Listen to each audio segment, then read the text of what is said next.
Salut à tous, bienvenue dans cette nouvelle vidéo. On va évoquer l'actualité du Paris Saint-Germain, l'actualité Mercato, l'actualité Ligue des Champions. On commence avec le dossier Kylian Mbappé.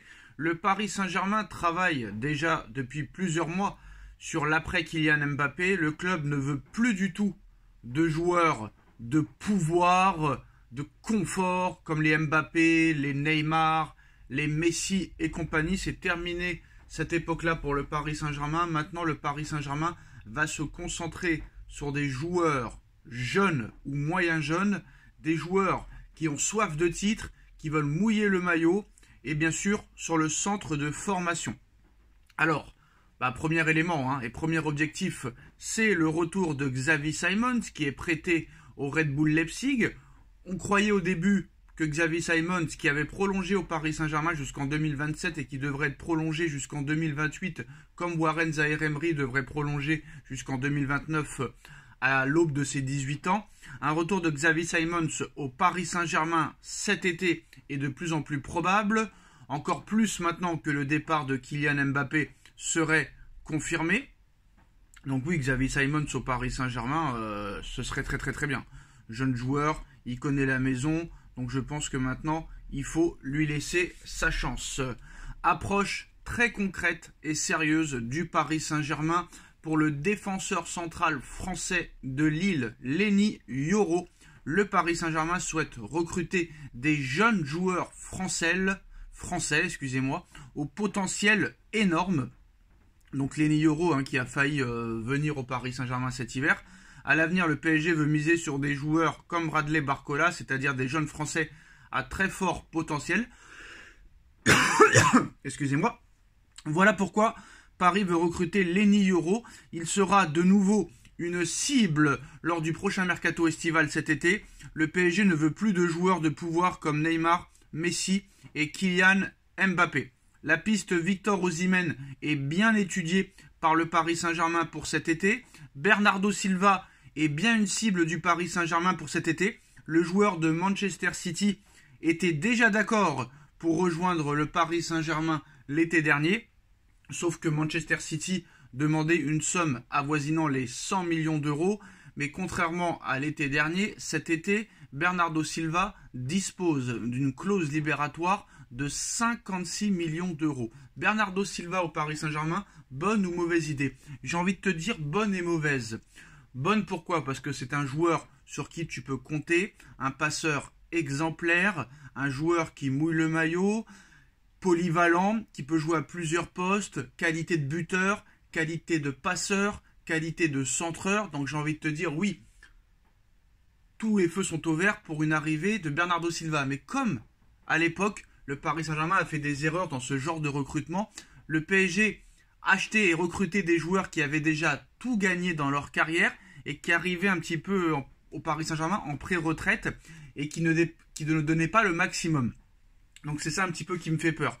Mais je pense que Bernardo Silva n'est pas comme les joueurs que je viens de citer, vu que Bernardo Silva a toujours soif de victoires, de trophées et de stats.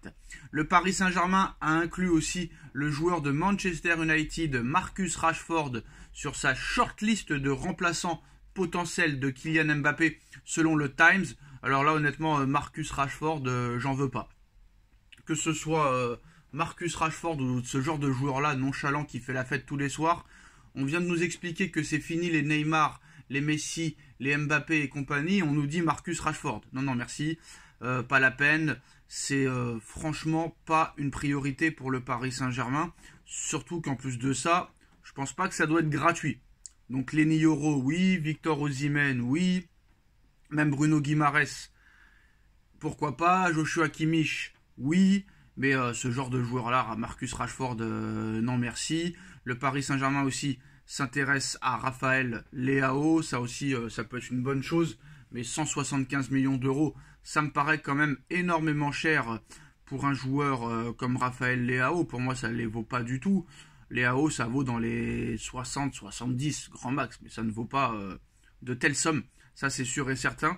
Mais le PSG a bel et bien un œil sur Raphaël Leao également. L'attaquant portugais de l'AC Milan séduit les dirigeants parisiens qui estiment qu'abondance de biens ne nuirait pas nécessairement à l'effectif. Donc c'est sûr que si tu as Raphaël Leao, Victor Osimhen, Kimmich, Bernardo Silva au milieu de terrain, Leny Yoro dans l'axe, là ça commence aussi à être très intéressant. Surtout que Gavi aussi du Barça fait partie de la shortlist du Paris Saint-Germain pour cet été. On rappelle que le joueur possède une clause libératoire de 1 milliard d'euros, mais elle ne sera pas levée. Et vu les problèmes financiers du FC Barcelone, le Barça pourrait être obligé de vendre Gavi au milieu de terrain. Donc on verra ce qui se passera. Mais c'est sûr que le Paris Saint-Germain, apparemment, a l'objectif de recruter pour 300 millions d'euros lors du prochain mercato hors vente. Hors vente.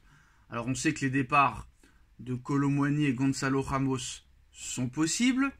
Mbappé, s'il s'en va, bien sûr, ça va dégager une énorme économie sur la masse salariale. Et en plus de ça, Paris fera peut-être la prime à la signature, ça sera pour eux. Donc il risque d'y avoir beaucoup d'argent qui rentre.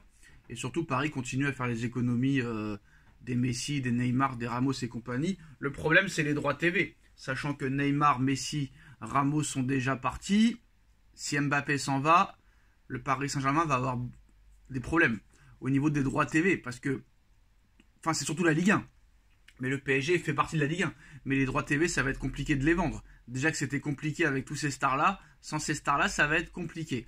Donc maintenant, qui c'est qui va vouloir balancer entre 700 et 1 milliard d'euros pour la Ligue 1? Pas grand monde. Il va falloir aussi vendre les droits TV à l'international. Ça risque d'être compliqué. Apparemment, le Paris Saint-Germain compte sur Kangin Lee, mais c'est sûr et certain qu'un club comme le Paris Saint-Germain va devoir faire venir des gros joueurs pour essayer de vendre la Ligue 1 en France et à l'étranger au max. Parce que c'est sûr que voilà, les joueurs que tu as à l'heure actuelle, ça peut faire vendre, mais pas autant qu'à l'époque des Neymar, Messi, Ramos et compagnie. Je pense qu'il faut prendre des joueurs confirmés. Moi, je serais le Paris Saint-Germain, j'irais sur Haaland, les yeux fermés, clause libératoire de 100 millions d'euros, c'est cadeau. C'est vraiment un cadeau de Noël, d'anniversaire, de Saint-Valentin, de fête nationale. Il faut aller sur Erling Haaland, si jamais Mbappé s'en va. C'est sûr et certain. Quoi qu'il en soit, il faudra un grand attaquant, un vrai numéro 9, pour que Dembélé et Barcola donnent des caviars à ce numéro 9, un vrai milieu de terrain d'impact physique, un vrai défenseur central qui est un guerrier, et le gardien, je pense pas, parce que le gardien Donnarumma est de mieux en mieux en ce moment, encore la preuve hier avec ses 6 arrêts contre le FC Nantes, donc je pense que Donnarumma est sur le bon chemin. On verra ce match retour en Ligue des Champions. Voilà les dernières infos, dites-nous en commentaire ce que vous en pensez, on like, on partage, on commente, on s'abonne, et on se retrouve très vite pour une nouvelle vidéo. Tchuss.